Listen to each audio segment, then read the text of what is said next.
Coba tampil di layar, kita baca bersama-sama, saudara. 2, 3 ya. Maka Yesus dibawa oleh Roh ke padang gurun untuk dicobai iblis. Dan setelah berpuasa 40 hari dan 40 malam, akhirnya laparlah Yesus. Lalu datanglah si pengkhotbah itu dan berkata kepadanya, jika engkau anak Allah, perintahkanlah bagi. Ya, silakan duduk saudara. Saya buat judul firman Tuhan di sini. Anak manusia, ya, maaf ya. Judul firman Tuhan, Yesus saja anak Allah diproses, ya. Yesus saja anak Allah diproses. Jadi kalau Yesus saja anak Allah diproses, kita kenapa enggak mau diproses? Siapa kita sebenarnya? Yesus saja diproses. Dia yang punya alam semesta. Dia memiliki Anda. Tanda dia memiliki Anda adalah dia batasi umur Anda.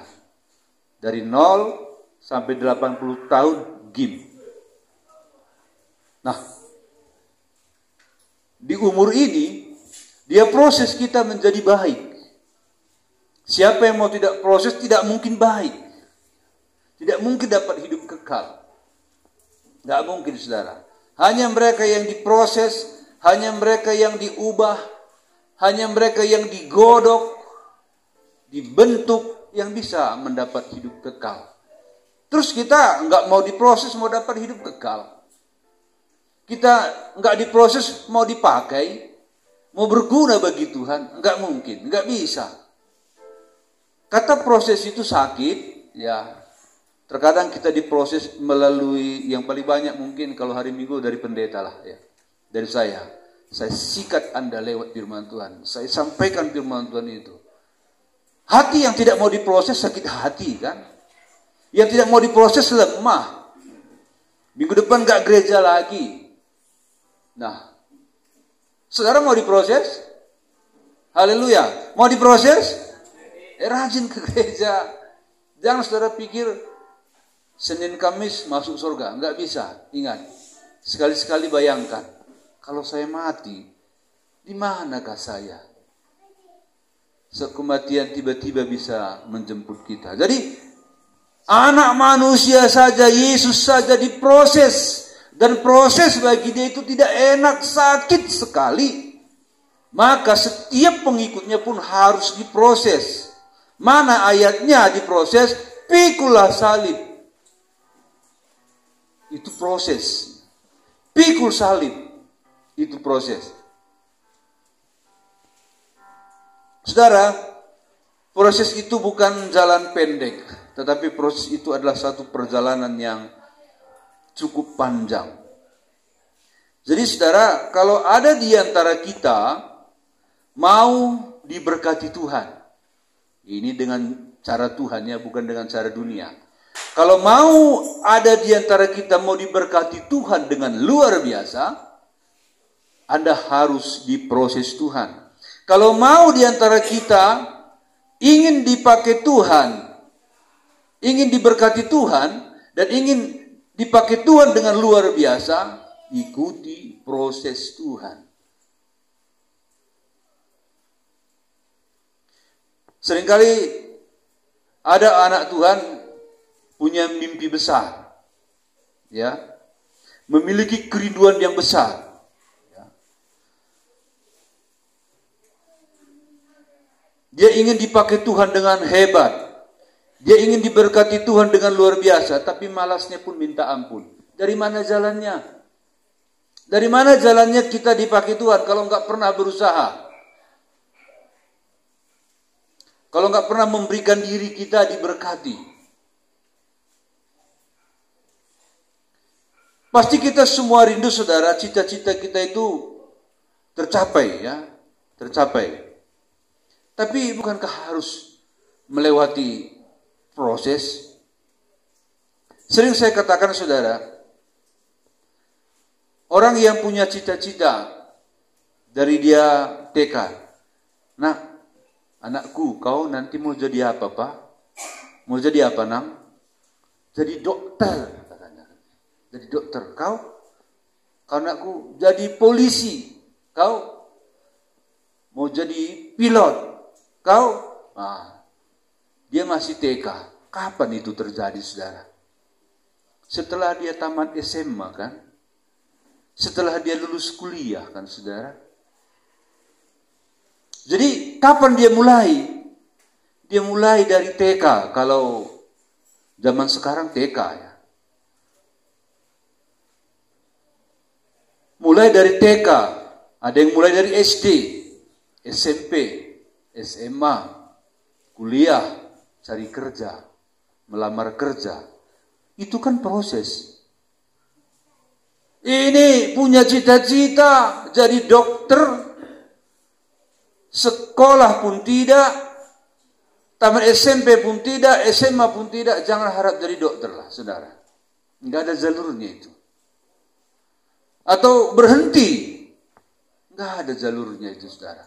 Itulah yang saya katakan proses. Kita harus diproses di dunia ini saja, pemerintah saja memproses seseorang itu supaya bisa berguna bagi negeri ini. Amin. Untuk negeri ini seseorang berguna harus diproses.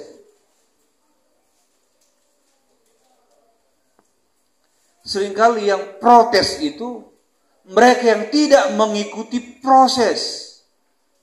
Lalu dia tengok, itu salah, ini salah, ini salah. Lalu kita tanya, apa solusinya? Enggak tahu. Yang tidak berpendidikan, yang tidak punya pengertian, memandang orang yang berpengertian.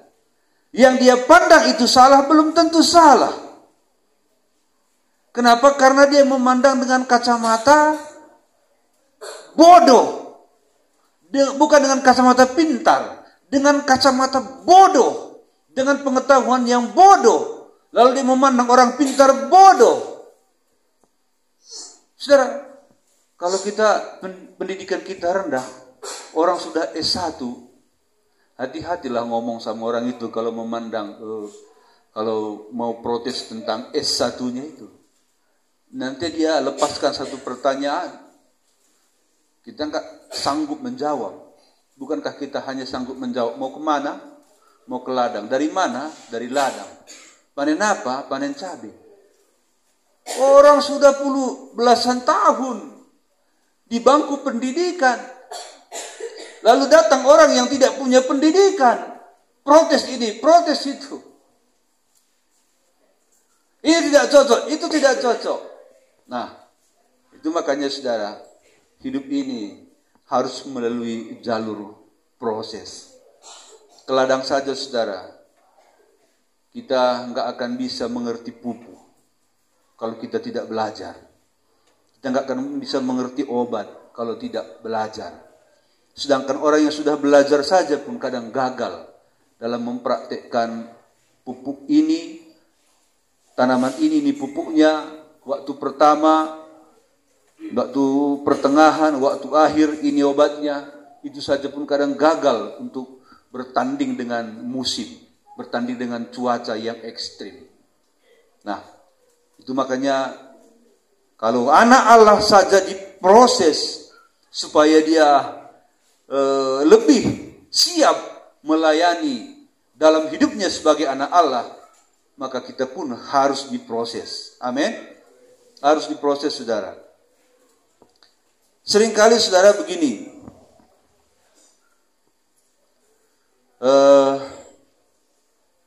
kita ingin memimpin, ya, memimpin. Kita ingin mau mengatur, kita ingin mau mengajar, ya kan? Maunya didengarlah ideku begitu di satu kumpulan, di satu komunitas, di satu gereja. Maunya didengarlah ideku, didengarlah apa kataku begitu. Jadi kalau aku ditanya, pasti bisa aku mengaturnya. Begini, saudara. Orang yang mau mengatur, ingat, dia harus dari bawah. Dia harus bisa diatur. Amin. Jangan gak pernah pun bisa diatur, mau juga mengatur. Ini tinggi hati. Yang roh ada warna. tinggi hati, mau mengatur, padahal dia nggak pernah mau diatur. Mulai dari bawah lah, diatur dulu. Lama-lama ada proses dia mengerti bagaimana cara manajemen untuk mengatur. Ya, akhirnya diangkat sedikit untuk mengatur, diangkat sedikit. Lalu bisa mengatur. Nah, ini penyakit masyarakat yang tinggi hati dan yang tidak penyakit masyarakat yang tinggi hati yang hanya dia rasa dirinya benar. Dia mau mengajar orang. Dia sendiri nggak pernah bisa diajar dari dulu, dari kecil. Lalu sampai besar ingin mengajar. Apa kata orang, saudara? Waktu dia mengajar, nggak kusangka. Mengajar juga si kurang ajar. Kan dengar itu nggak enak ya kan, saudara? Saya nggak suka dengar ini, walaupun saudara yang dibilang gitu, saya nggak merasa enak. Mengajar pula si kurang ajar, kan? Orang yang kurang belajar akhirnya kurang diajar. Akhirnya mau mengajar. Maka orang bilang, kok mengajar pula si kurang ajar? Nah ini kan sakit. Saudara dikasih Tuhan. Ya, jangan ada yang sakit hati ya. Yang saya maksud ini kita semua, bukan seseorang ya. Saya juga kena. Nah, terus saudara dikasih Tuhan,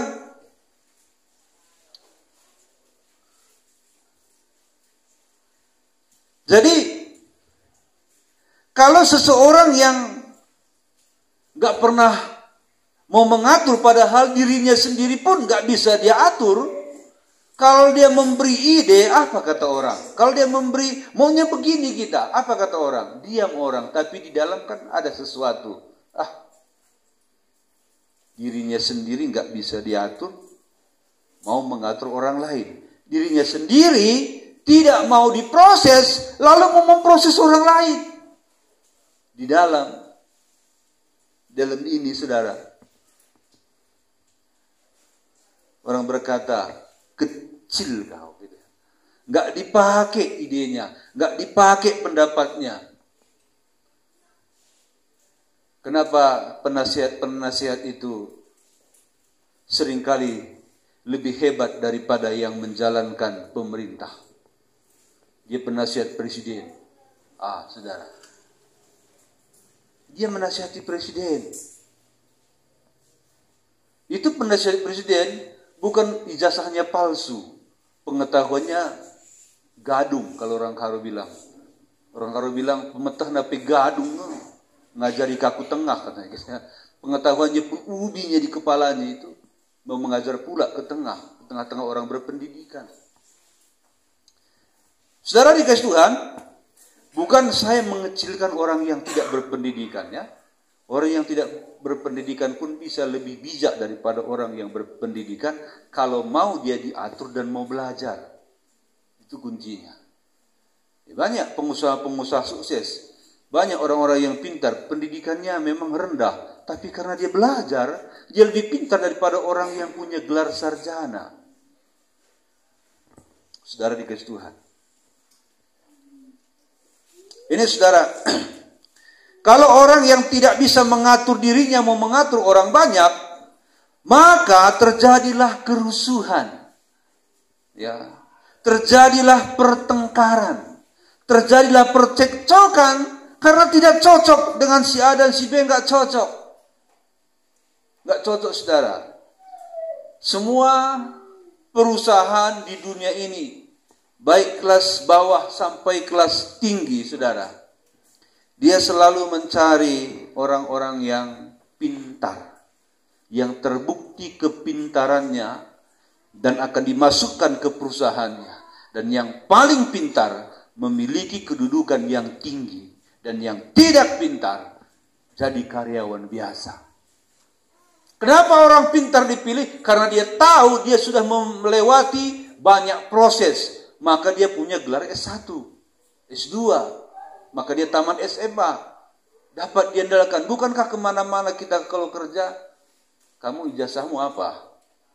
Mau melamar apa? Jurusanmu apa? Kalau ini jurusanmu, ke sini. Amin, saudara? Nah, jangan kalau kita preman, ya jiwa preman gitu ya. Jangan pula pimpin orang baik lah. Gak bisa, saudara. Gak bisa. Ya. Kerja kita pun cuma tidurnya kan, mabuk. Mau kita atur pula orang yang lebih baik dari kita. Gak bisa. Gak bisa, saudara. Apalagi seorang preman mau mengatur gereja, itu gak bisa, saudara. Nggak akan didengar itu ya. Bukan tempatnya. Kalau preman ya preman lah diatur. Saudara, Yesus saja diproses ya, supaya bisa.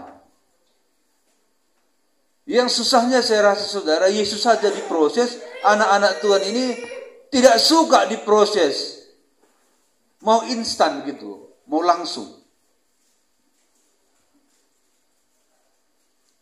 Yesus, saudara, dia raja segala raja, lahir di Bethlehem, itu mulai prosesnya. Dia ditolak orang Bethlehem, padahal kampung itu kampungnya. Jangankan Bethlehem, dunia ini milik dia. Lahir di Bethlehem, ditolak orang, itulah proses. Ditolak dulu. Setelah ditolak, datanglah Herodes mau membunuh dia. Itulah proses. Setelah dia besar, dia tunduk kepada Yusuf dan Maria yang diangkat Tuhan sebagai bapaknya, sebagai mamanya, dia tunduk. Maria berkata, Yesus, cuci piring kita nak. Dia cuci. Datang lagi bapaknya, angkat kayu, ambil kampak, belah kayu, karena bapaknya tukang kapak, tukang kayu, bukan tukang kapak ya, tukang kayu. Dia tunduk. Setelah dia menjadi dewasa, dia tunduk kepada pemerintah Roma yang pada waktu itu menguasai bangsanya, yang menjajah bangsa Israel. Dia tunduk kepada pemerintah Roma. Tunduk kepada pemerintah. Dia tunduk kepada semua otoritas. Dia tunduk kepada semua atasannya. Dia tidak melawan. Itu proses, saudara. Dan akhirnya dia mengadakan mujizat. Ada yang menerima, ada yang menolak, paling banyak menolak. Ya. Orang-orang penting di negaranya menolak. Menolak Yesus. Orang-orang penting di Israel menolak kehadiran Yesus. Itu proses. Yesus saja raja, tidak langsung lahir serta merta dewasa langsung mengadakan mujizat. Tidak. Itu tidak sama sekali. Dia ikuti proses yang sudah ditentukan oleh Tuhan dalam hidupnya. Allah merencanakan proses itu, Yesus mengenabinya. Amin, saudara. Allah merencanakan proses kepada kita, kita menjalaninya. Emangnya saudara kalau sudah kenal Yesus mau dapat apa sebenarnya, saudara? Mau dapat uang? Hentikanlah kerinduan itu. Bukan itu yang utama. Mau jadi hebat, mau jadi terkenal, itu bukan yang utama. Yesus berkata, cari dahulu kerajaanku lah. Cari. Cari dulu hidup kekal. Cari aku. Aku yang punya itu semua. Ingat, bukankah umurmu telah kubatasi? Firman Tuhan berkata, umurmu kubatasi 80, you dead. Mati. Jadi, gak mau terima proses. Gak mau dibentuk imannya, karakternya, sifatnya. Kau gak mau kubentuk menjadi mirip seperti aku. Kau gak layak hidup kekal. Gak layak, saudara. Gak layak.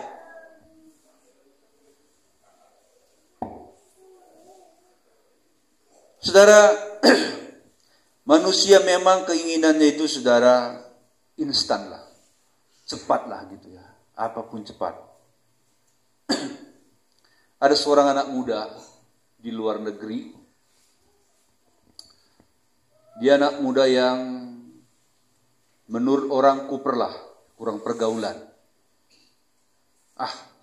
Kuper. Padahal dia belajar, saudara. Itu di negaranya itu, di luar negeri itu, khususnya di daerah barat, saudara, orang di Amerika, Eropa itu ada musim dingin ya. Musim es. Jadi waktu musim kemarau, orang main-main semua, temannya main voli, bola kaki, jalan-jalan, ada yang mabuk, judi. Dia di rumah belajar, saudara. Dia belajar mendesain baju jas dingin, membuat baju jas panas anti dingin. Dia belajar, dia jahit sendiri, saudara.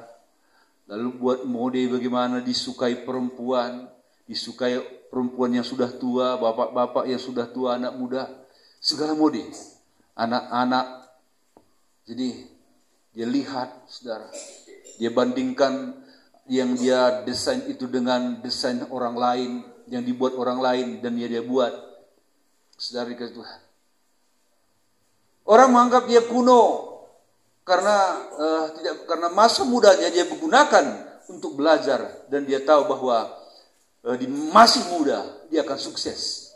Saudara, waktu kawan-kawannya itu 1 tahun, 2 tahun, 3 tahun, 4 tahun berlalu, saudara. Kawan-kawannya itu belum kawin, masih terus main poli, masih terus main bola, main biliar dan lain sebagainya. Dia telah menghasilkan miliaran rupiah. Seorang anak muda sudah menghasilkan miliaran rupiah. Kerja, proses, belajar, haleluya. Belajar. Masa muda menentukan masa tua, amin.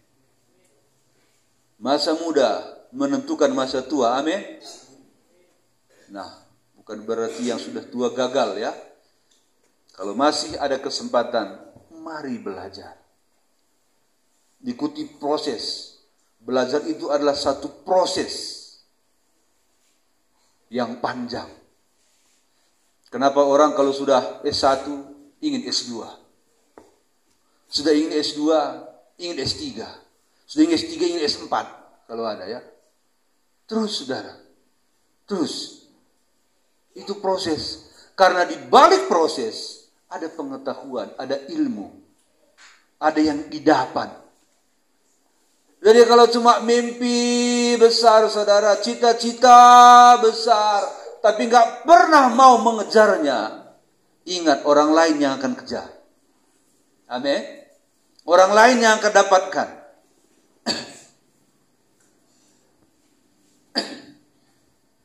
Ada seorang penyanyi di luar negeri, kalau nggak salah di Amerika ya. Dia penyanyi gereja. Ya, gereja-gereja beginilah sering nyanyi, saudara. Dan begitu tekun dia melatih dirinya, mengikuti proses itu, saudara. Akhirnya dia menjadi penyanyi nasional, bukan hanya di gereja. Tapi di panggung-panggung umum pun dia diundang untuk bernyanyi. Karena dia mau diproses. Mau belajar. Daud, saudara, waktu dia hidup, dia mengikuti proses. Dia dari padang pengembalaan diproses. Dilantik menjadi raja, diurapi menjadi raja, diproses. 13 tahun kemudian jadi raja. Coba kalau waktu dia dilantik, diurapi Samuel, Daud, kuurapi engkau menjadi raja Israel. Ternyata 13 tahun kemudian baru duduk di atas kursi raja. Coba kalau dia nggak ikuti proses itu, jadi apa enggak? Nggak jadi, saudara, nggak jadi. Berapa kali dia harus mau mati? Dia harus berhadapan dengan Goliat. Belum lagi berhadapan dengan singa beruang yang dia bunuh. Semua nyawa taruhannya. Berhadapan dengan Goliat, apalagi nyawa taruhannya. Dikejar-kejar tentara Israel yang dipimpin langsung oleh Raja Saul. Nyawa taruhannya. Tapi dia terus ikuti proses Tuhan. Dia tidak mau instan. Satu kali ada kesempatan instan. Waktu Saul mengejar-ngejar dia. Kalau dia bunuh Saul itu, dia langsung jadi raja. Datang anak buahnya, Daud. Tuhan telah mengantar musuhmu. Hanya tinggal engkau tusuk perutnya waktu dia tidur ini. Besok kau duduk di kursi rajamu. Apa kata Daud? Tidak. Aku tidak mau membunuh dia. Biarkanlah Tuhan yang mengatur semua. Katakan amin, saudara. Instan bukan jalan Tuhan, ya, bukan. Bukan, saudara. Saudara dikasih Tuhan,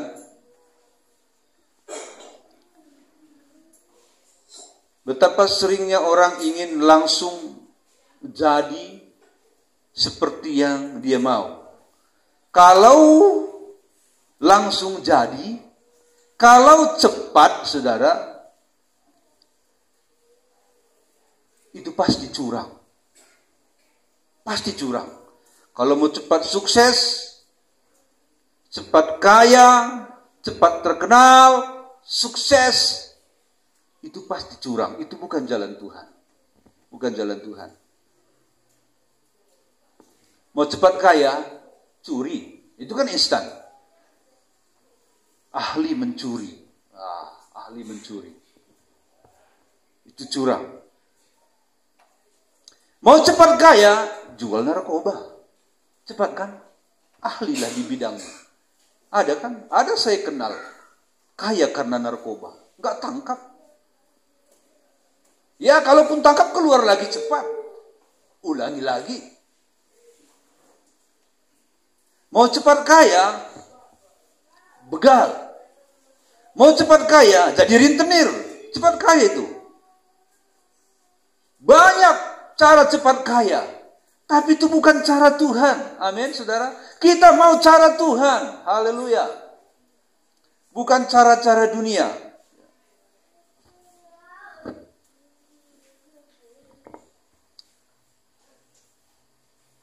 Saudara dikasih Tuhan. Mau jadi pendeta cepat terkenal? Bisa. Rebut jemaat orang lain. Langsung besar. Gereja. Ada orang melayani di kota. Masuk dia ke gereja A. Dia cari kelemahan di gereja itu. Siapa yang melawan pendetanya, dia kumpulkan semua. Masuk lagi gereja sana. Siapa melawan pendetanya, dikumpulkan. Dibangunlah satu gereja besar. Semua pemberontak di dalam. Langsung dia terkenal. Itu bukan cara Tuhan.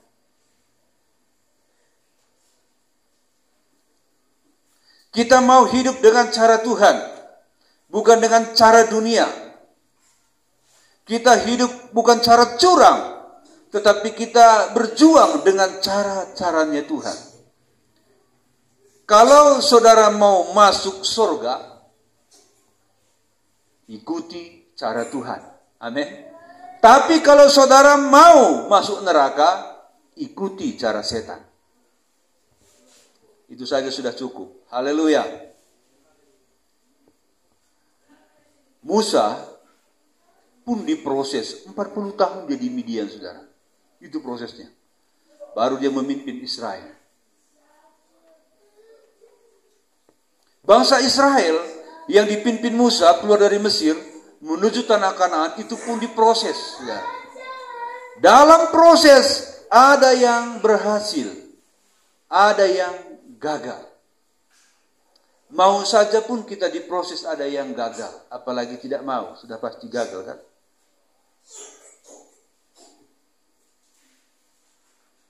Yang diproses itu, yang mau diproses itu dua kemungkinan, bisa berhasil dan ada kemungkinan gagal. Tapi yang tidak diproses, kemungkinan berhasil tidak ada. Hanya gagal. Haleluya. Ya, saya akhiri firman Tuhan saudara pada saat ini. Inilah menjadi renungan bagi kita semua hari ini. Kalau anak manusia saja Yesus harus diproses. Kenapa kita tidak mau diproses? Bukankah dia lebih tinggi dari kita? Bukankah dia pemilik hidup kita? Bukankah dia telah katakan umurmu 80 tahun habis. Jadi kalau sudah hampir habis 80 tahun akan kulihat apakah engkau pengikutku yang sejati atau engkau asal-asalan. Sebab mengikut Tuhan ini banyak asal-asalan, saudara. Banyak. Ada mengikut Tuhan hanya supaya terdaftar saja di gereja. Ini nggak masuk surga. Terus terang, nggak bisa masuk surga. Kalau kita hanya menjadikan kita jadi anggota saja, anggota gereja, tapi bukan anggota kerajaan Allah, nggak bisa. Nanti nggak kita jumpa di surga, saudara. Kita hanya jumpa di sini. Haleluya. Tuhan memberkati. Kita nyanyi satu nyanyian. Kalau saudara diberkati lewat kebenaran firman Tuhan ini tadi, dan kalau saudara ingin setiap hari mendapat renungan di channel ini, jangan lupa tekan tulisan subscribe di bawah video ini dan juga tekan loncengnya. Maka dengan begitu setiap hari saya membagikan firman Tuhan, secara otomatis saudara akan diberitahukan. Dan juga jangan lupa kasih jempol dan juga kasih komentar, karena ini masih channel baru, tolong didukung. Tuhan Yesus memberkati.